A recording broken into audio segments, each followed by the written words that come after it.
ईर्ष्यालु लोग अक्सर व्यर्थ बातें करते हैं। जैसे कोई व्यक्ति आपकी सफलता देखकर जलता है, वो अपनी बातों में हमेशा खुद को श्रेष्ठ दिखाने की कोशिश करता है, लेकिन ये दिखावा केवल झूठा लगता है और समय आने पर वही लोग अपने ही झूठ और अहंकार में फंसकर गिर जाते हैं। जब कोई व्यक्ति अपनी ईर्ष्या छुपाने के लिए भारी शब्दों और आलोचना का सहारा लेता है, तो उसका असली उद्देश्य दूसरों को नीचा दिखाना और उनके खिलाफ भावना पैदा करना होता है। वर्षों से हम क्रिश्चियनिटी के खिलाफ इसी तरह की झूठी और गुमराह करने वाली बातें सुन रहे हैं। आज हम फिर से धर्म मीमांसा यूट्यूब चैनल के झूठे दावों और मैडम व्हाट्सएप प्रोफेसर्स की भ्रामक और घटिया शब्दावली का खंडन कर रहे हैं। क्रिश्चियनिटी में या चर्च में मनुष्य स्त्री मनुष्य है ही नहीं।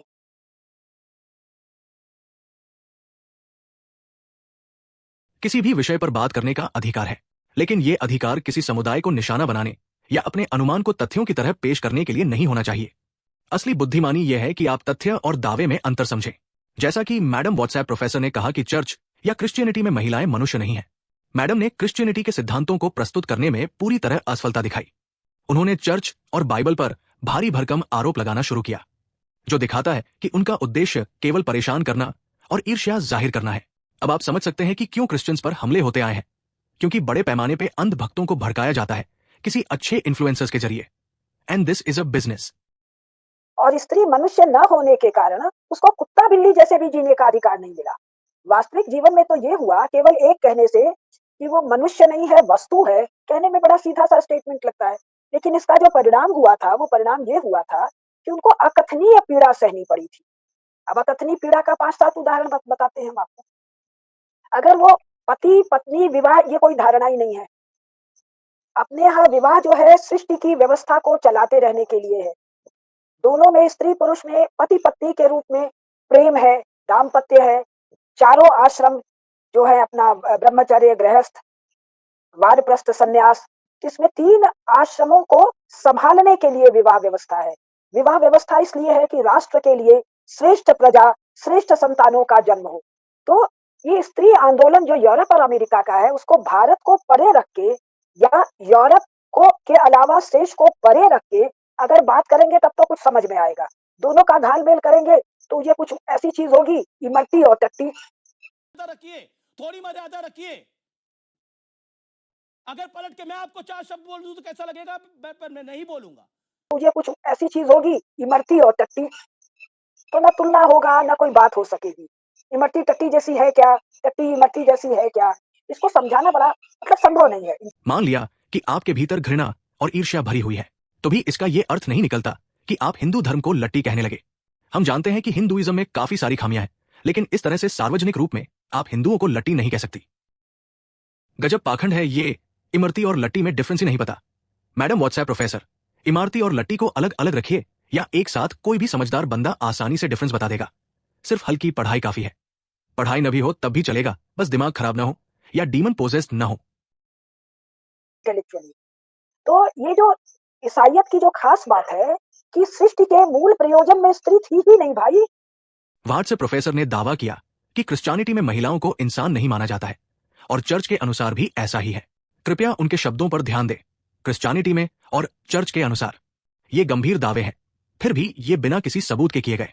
उन्होंने ये साफ नहीं किया कि वो किस किताब, किस अध्याय या किस अथॉरिटी की बात कर रही थी। क्या ये मनुस्मृति है जहां महिलाओं को पुरुषों से नीचा माना जाता था, या रामायण और महाभारत जहां महिलाओं के द्वारा पुरुषों को बहकाने के औजार के रूप में इस्तेमाल किया गया था। बिना सबूत के दिए गए ऐसे बयान सिर्फ दावे होते हैं, तथ्य नहीं, और ये सिर्फ दर्शकों को गुमराह करने का काम करते हैं। आथा, मैडम द्वारा यह कहना कि क्रिश्चियनिटी में महिलाओं का कोई मूल्य नहीं है केवल एक निरर्थक दावा है। अब आइए स्वयं बाइबल में देखें कि स्त्री की सृष्टि के विषय में क्या कहा गया है। उत्पत्ति की पुस्तक अध्याय 2 पद 18 में लिखा है, तब प्रभु परमेश्वर ने कहा, मनुष्य का अकेला रहना अच्छा नहीं, मैं उसके लिए उसके योग्य एक सहायक बनाऊंगा। यह वचन स्पष्ट करता है कि स्त्री की सृष्टि किसी हीनता के कारण नहीं, बल्कि आवश्यकता, उद्देश्य और सम्मान के साथ की गई। इसलिए यह कहना कि क्रिश्चियनिटी में महिलाओं को मूल्य या मान्यता नहीं देता, शास्त्रों से सिद्ध नहीं होता और तथ्यात्मक जांच में टिक नहीं पाता। उत्पत्ति की पुस्तक चैप्टर 2 वर्स 22 में लिखा है, तब प्रभु परमेश्वर ने उस पसली से जो उसने मनुष्य में से निकाली थी एक स्त्री बनाई और उसे एडम के पास ले आया। उत्पत्ति चैप्टर 1 वर्स 27 से 28 में लिखा है, तब परमेश्वर ने मनुष्य को अपनी ही छवि में सृजा, परमेश्वर की छवि में उसे सृजा, नर और नारी करके उन्हें सृजा। और परमेश्वर ने उन्हें आशीष दी और उनसे कहा, फलो फूलो और बढ़ो, पृथ्वी को भर दो और उसे अपने अधिकार में कर लो। समुद्र की मछलियों, आकाश के पक्षियों और पृथ्वी पर चलने वाले हर एक जीव पर प्रभुत्व करो।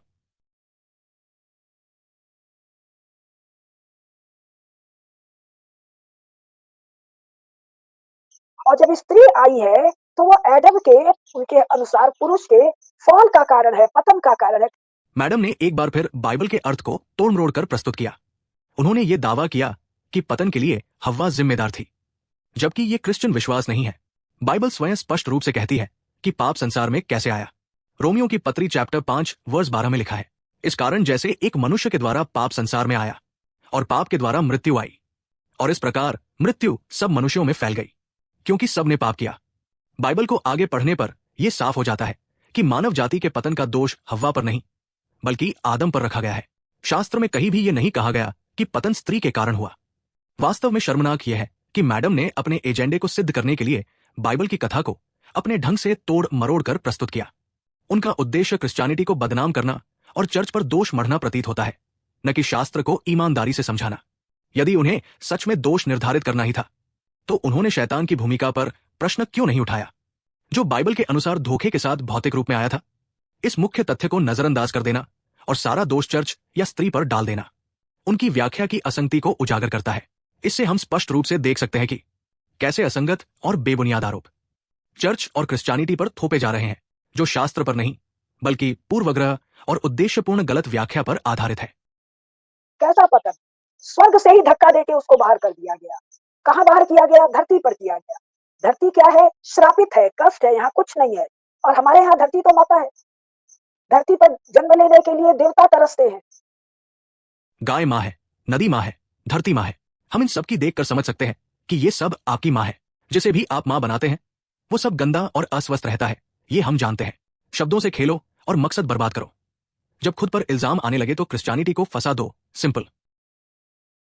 मैडम ने यह कहा कि आदम और हव्वा को स्वर्ग से निकाल दिया गया। यह कथन पूरी तरह गलत है। बाइबल कहीं भी ये नहीं कहती कि उन्हें स्वर्ग से निकाला गया। शास्त्र स्पष्ट रूप से बताता है कि उन्हें गार्डन ऑफ एडन से निकाला गया था, न कि स्वर्ग से। बाइबल के अनुसार सृष्टि के समय भूमि अच्छी थी। भूमि स्वयं में शापित स्थान नहीं थी। आदम के अवज्ञाकारी कर्म के कारण भूमि पर शाप आया। इस शाप का अर्थ यह था कि अब मनुष्य बिना परिश्रम के फल प्राप्त नहीं कर सकेगा। अब उसे कठिन परिश्रम और संघर्ष के द्वारा जीवन यापन करना होगा, ताकि वह अपने उत्तरदायित्व और सीमाओं को समझे। अतः यह कहना कि भूमि ही शापित स्थान है या कि आदम हव्वा को स्वर्ग से निकाल दिया गया, बाइबल की शिक्षा को गलत ढंग से प्रस्तुत करना है। ये एक बार फिर दर्शाता है कि कैसे तथ्यों को तोड़मरोड़ कर चर्च और क्रिश्चियन विश्वास पर असंगत आरोप लगाए जा रहे हैं। बाइबल स्पष्ट रूप से कहती है कि परमेश्वर ने पृथ्वी की सृष्टि की, उस पर सब वस्तुओं और सभी जीवित प्राणियों को बनाया, और सृष्टि को देखने के बाद परमेश्वर ने उसे आशीष दी और कहा कि यह अच्छा है। और वो जो ईव है वो एडम के पतन का कारण क्यों है? स्त्री पुरुष संयोग के कारण है, शारीरिक संयोग के कारण। बाइबल कहीं भी ये नहीं सिखाती कि सृष्टि संयोग से हुई। उत्पत्ति चैप्टर 1 वर्स 27 ये स्पष्ट करता है कि मनुष्य कोई आकस्मिक घटना नहीं, बल्कि परमेश्वर की सोच, उद्देश्य और इच्छा का परिणाम है। इसलिए सृष्टि को दुर्घटना कहना न केवल बाइबल की शिक्षा के विरुद्ध है, बल्कि मनुष्य के मूल्य और उद्देश्य को भी नकारना है। बाइबल का संदेश स्पष्ट है, सृष्टि संयोग नहीं, उद्देश्य है। भारत में 9 रस है तो श्रृंगार रस रस राज है। तो दोनों में कोई तुलना ही नहीं है, प्रयोजन ही भिन्न है, कथा ही भिन्न है। तो वहां की स्त्री पुरुष को अगर स्त्री पसंद नहीं आ रही है तो जो मैंने एक मिडिवल मैडनेस एक चैनल बताया उसको जाकर देखिए। हिपोक्रेसी की भी सीमा होती है। मैडम ने चर्च का इतिहास सीखने के लिए एक यूट्यूब चैनल सुझाया जिसे मेडिवल मैडनेस कहा जाता है, लेकिन यह स्पष्ट करना आवश्यक है कि इस चैनल का क्रिश्चियन इतिहास या सिद्धांत से कोई प्रत्यक्ष संबंध नहीं है। यह चैनल मुख्य रूप से मनोरंजन पर केंद्रित है। क्लिकबेट शैली की मध्यकालीन कहानियां प्रस्तुत करता है, घटनाओं को अक्सर बढ़ा चढ़ाकर या सनसनीखेज ढंग से दिखाता है ताकि व्यूज बढ़े। हालांकि इसमें बताई गई कुछ घटनाएं या किस्से वास्तविक ऐतिहासिक मामलों पर आधारित हो सकते हैं, लेकिन उन्हें प्रायः सरल बना दिया जाता है, नाटकीय रूप दिया जाता है या बिना उचित संदर्भ और स्पष्ट स्रोतों के प्रस्तुत किया जाता है। इसलिए ऐसे चैनल को चर्च इतिहास या क्रिश्चियन सिद्धांत समझने का प्रामाणिक स्रोत मानना भ्रामक है। क्रिश्चियन इतिहास और विश्वास को समझने के लिए विश्वसनीय ऐतिहासिक दस्तावेज, शास्त्र और मान्य अकादमिक स्रोतों की आवश्यकता होती है, न कि केवल मनोरंजन प्रधान ऑनलाइन सामग्री की। तो वो ले जाकर बाजार में उसको बेच दे रहा है, किसको? अपनी पत्नी को। और बेच दे रहा है ये किसी कानून व्यवस्था के विरुद्ध जाकर नहीं बेच रहा है, ये कानून सम्मत है। कानून किसने बनाया है? चर्च ने बनाया है और वहां के राज्य ने बनाया है। मैडम व्हाट्सएप प्रोफेसर का यह दावा पूरी तरह झूठा और शर्मनाक है कि चर्च ने कभी पत्नी बेचने को कानून बनाया। यूरोप के इतिहास में पत्नी की बिक्री न तो किसी सरकार का आधिकारिक कानून थी और न ही चर्च द्वारा स्वीकृत या निर्देशित प्रथा। बेचने के बदले उसको क्या मिलता है? कभी कभी एक मुर्गी मिल जाती है, कभी कभी 2 4 5 अंडे मिल जाते हैं। तो क्या ऐसी कोई व्यवस्था, भारत को तो छोड़ दीजिए आप, किसी भी सनातनी समाज में किसी भी स्त्री या पुरुष ने सुना है क्या? क्यों छोड़ दे भारत को? भारत ही तो इकलौता देश है जिसे भारतीय आसानी से समझ सकते हैं कि निचला वर्ग क्या झेलता है। दलित आज भी अपनी शादी में घोड़ी पर बैठ नहीं सकता। आर्टिकल देखिए जहां लॉरी ड्राइवर शारीरिक संबंध बनाने और एड्स फैलाने के मामले में अहम भूमिका निभाते हुए दिखाए गए हैं। डिस्क्रिप्शन बॉक्स में लिंक्स दिए गए हैं, आप देख सकते हैं। क्या अफ्रीका में ऐसा कभी सुना है क्या? क्या Latin America, north America, Australia में ऐसा सुना है क्या? वहां तो सामान्य है। मैडम ने यह दावा किया कि लैटिन अमेरिका और अफ्रीका में महिलाओं की स्थिति चर्च से बेहतर थी, लेकिन उन्होंने इसके लिए कोई ठोस ऐतिहासिक स्रोत या प्रमाण नहीं दिया। वास्तविकता यह है कि इतिहास के अधिकांश काल में लगभग हर सभ्यता में महिलाओं के साथ असमान और शोषणपूर्ण व्यवहार हुआ। अफ्रीका में तो पुरुष और स्त्री दोनों ही अक्सर दास्ता और अत्याचार का शिकार रहे। चर्च से पहले कई समाजों में विवाह और संबंधों के लिए कोई केंद्रीकृत धार्मिक या कानूनी व्यवस्था नहीं थी। इसलिए विवाह, अलगाव और पुनर्विवाह परिवार, कबीले या समुदाय के नियमों से तय होते थे, न कि किसी व्यवस्थित कानून या तलाक दर के आधार पर। हिंदुस्तान टाइम्स के एक लेख में भी बताया गया है कि प्राचीन भारत में लिव इन रिलेशनशिप जैसी व्यवस्थाएं प्रचलित थी।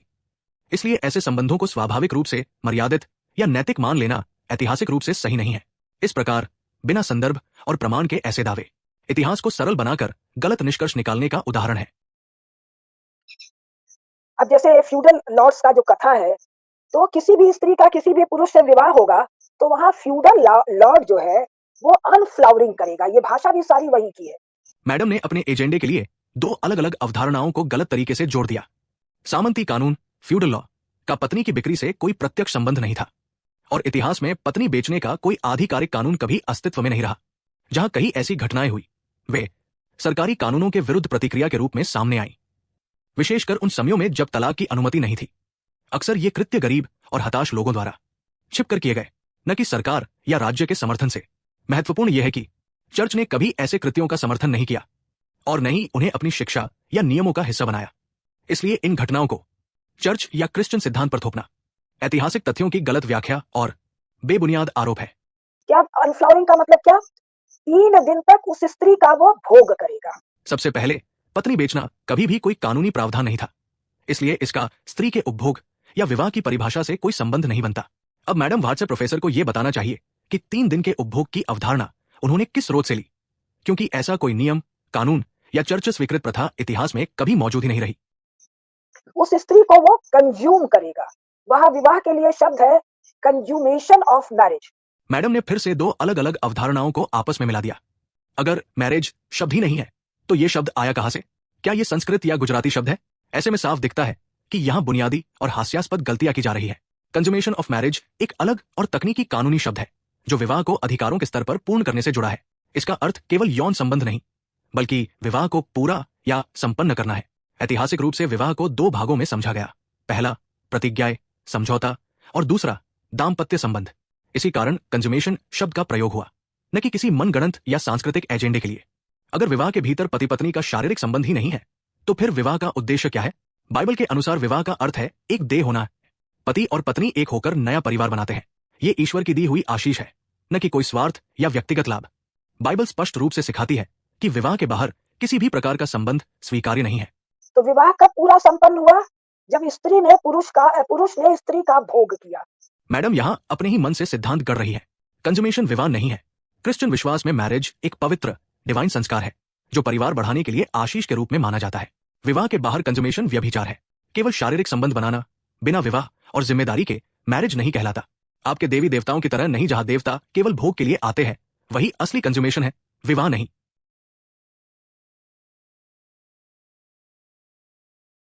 तो स्त्री क्या है? कोई आम की तरह की चीज है, या कोई संतरे की तरह की चीज है, या अंडा है, या मछली है जिसको वो कंज्यूम कर रहा है? क्या ऐसी कोई धारणा किसी भी सनातन धर्म के किसी भी जो भिन्न भिन्न जो उसकी वैरायटीज संसार भर में पाई जाती है, कहीं भी है क्या? Are you comedy me? Kunti ने बचपन में वर तो ले लिया पर उसका अर्थ नहीं समझी। एक दिन जिज्ञासा में उसने सूर्यदेव की ओर देखते हुए मंत्र का उच्चारण कर दिया और थोड़ी ही देर में सूर्यदेव उसके सामने प्रकट हो गए। कुंती घबरा गई। हे देव, मैंने तो बस मंत्र की शक्ति जांचने के लिए आपको स्मरण किया था, कृपया वापस चले जाइए। लेकिन सूर्यदेव ने कहा, कुंती, तुम्हारे आह्वान का फल देना हमारा धर्म है, हम बिना तुम्हें अपना अंश दिए नहीं जा सकते। कुंती डर रही थी पर सूर्यदेव के तेज और वचनों से प्रभावित भी थी। उन्होंने समझाया कि इस पुत्र से उसका कौमार्य भंग नहीं होगा। आखिरकार कुंती ने अनजाने भय में सहमति दे दी। सूर्यदेव ने अपना तेज कुंती के गर्भ में स्थापित किया। उन्होंने कहा, यह पुत्र कवच कुंडल के साथ जन्म लेगा और दुनिया उसे दानवीर महारथी पर्ण के नाम से जानेगी। समय बीता और कुंती ऋषि दुर्वासा के आश्रम में गई ताकि किसी को उसके गर्भ का पता न चले। वही कर्ण का जन्म हुआ, चमकते कवच कुंडल और तेजस्वी मुख के साथ। संपूर्ण संसार में सनातन धर्म जहां जहां है, संपूर्ण पृथ्वी पर है, स्वयं यूरोप में आज भी है, मिडिवल टाइम में भी है और प्राचीन समय में भी है। तो वहां तो जैसे देवता है वैसे देवी है, जैसे ब्रह्म है वैसे ब्रह्माणी है, तो जैसे स्त्री है वैसे पुरुष है। हम प्राचीन कहे जाने वाले कई ग्रंथों जैसे रामायण, महाभारत और अन्य साहित्य में ऐसे प्रसंग देखते हैं जहां अनैतिकता का संदेश कमजोर वर्गों, विशेषकर महिलाओं और शारीरिक रूप से कमजोर लोगों के दमन के साथ जुड़ा हुआ दिखाई देता है। कुछ कथाओं में स्त्री देह को साधन की तरह प्रस्तुत किया गया है, जहां अप्रत्यक्ष रूप से देह व्यापार या व्यभिचार को सामान्य या स्वीकार्य ठहराया जाता है। कौटिल्य के अर्थशास्त्र भाग 2 अध्याय 27 गणिकाध्यक्ष वेश्याओं के प्रमुख के श्लोक 25-34 में देह को साधन की तरह प्रस्तुत किया गया है। ये शिक्षाएं नैतिक उत्थान से अधिक शक्ति या समानता को बनाए रखने वाली प्रतीत होती है। जैसा पुरुष वैसी ही स्त्री। तो क्या सती प्रथा में पुरुष ने भी बलिदान दिया? और क्या आप यही कहना चाहती है कि जैसे देवता भोग करने धरती पर आते हैं वैसे ही देवियां भी धरती पर भोग करने आती हैं? क्या आप ये कहना चाहती है कि आपके समाज में समानता है जबकि वहां पुरुष पुरुष के बीच ही भेदभाव मौजूद है? स्त्री पुरुष की बात तो बाद में आती है। असल समस्या यह है कि आप न तो मानव जीवन के प्राकृतिक उद्देश्य को समझती है, नहीं उसके आध्यात्मिक उद्देश्य को। कई प्राचीन हिंदू ग्रंथों और कथाओं में बहुपत्नी प्रथा और व्यभिचार के उदाहरण स्पष्ट रूप से मिलते हैं। द्रौपदी चिरहरण जैसी घटना, जहां एक स्त्री को पुरुषों की सभा के बीच अपमानित किया गया, उस समय की सामाजिक नैतिकता और सत्ता संरचना पर गंभीर प्रश्न खड़े करती है। इसी तरह रामायण में रावण द्वारा सीता हरण की कथा है, जहां एक ब्राह्मण कहलाने वाला पात्र स्त्री का अपहरण शारीरिक भोग की नीयत से करता है। कई कानून और सामाजिक सिद्धांत, चाहे वे कौटिल्य के अर्थशास्त्र में हो या मनुस्मृति में, अक्सर उच्च वर्ग के हित में और दलितों व अल्पसंख्यक समुदायों के दमन को वैध ठहराते दिखाई देते हैं। ये केवल धार्मिक शिक्षा नहीं बल्कि सत्ता और राजनीति से जुड़ा सामाजिक एजेंडा भी प्रतीत होता है। तो स्त्री क्या है? कोई आम की तरह की चीज है, या कोई संतरे की तरह की चीज है, या अंडा है, या मछली है जिसको वो कंज्यूम कर रहा है? क्या ऐसी कोई धारणा किसी भी सनातन धर्म के किसी भी जो भिन्न भिन्न जो उसकी वैरायटीज संसार भर में पाई जाती है, कहीं भी है क्या?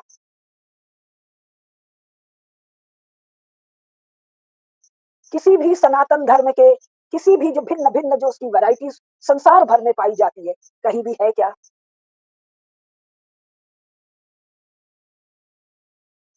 किसी भी सनातन धर्म के किसी भी जो भिन्न भिन्न जो उसकी वैरायटीज संसार भर में पाई जाती है, कहीं भी है क्या?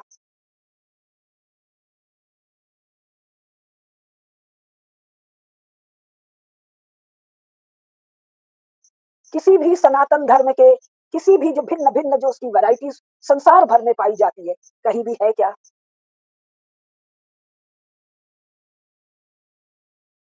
तो स्त्री क्या है? कोई आम की तरह की चीज है, या कोई संतरे की तरह की चीज है, या अंडा है, या मछली है जिसको वो कंज्यूम कर रहा है। सुना सेठ, जिनके अपने घर शीशे के हों वो दूसरों पर पत्थर नहीं फेंका करते।